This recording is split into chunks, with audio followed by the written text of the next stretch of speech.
ভারত পাকিস্তানের সংঘাত নিয়ে উদ্বিগ্ন হয়ে পড়েছিল গোটা বিশ্ব। এই সংঘাতে প্রাণ হারায় শতাধিক মানুষ।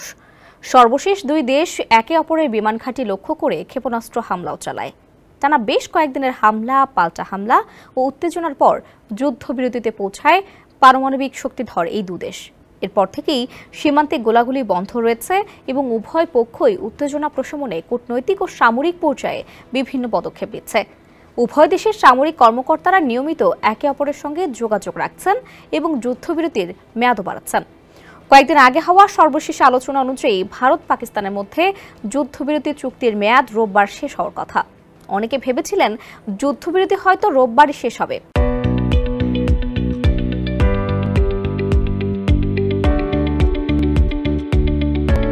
তবে ভারতীয় সেনাবাহিনী বলছে পাকিস্তানের সঙ্গে যুদ্ধবিরতি চলবে।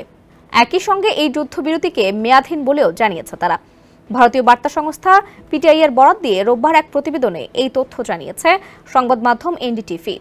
সংবাদ মাধ্যমটি বলছে, ভারত ও পাকিস্তানের মধ্যে গেল 12ই মে যে যুদ্ধবিরতির সিদ্ধান্ত নেওয়া হয়েছে তা এখনো শেষ হচ্ছে না, এমন তথ্যই জানিয়েছেন ভারতীয় সেনাবাহিনীর এক উচ্চপদস্থ সেনা কর্মকর্তা। রোববার তিনি বলেন, যারা ভাবছেন এই বিরতি শুধু সাময়িক, তাদের জন্য স্পষ্ট করে দিচ্ছি, ডিজিএমওদের আলোচনায় যে যুদ্ধবিরতির সিদ্ধান্ত হয়েছে তার কোনো নির্দিষ্ট মেয়াদ নেই।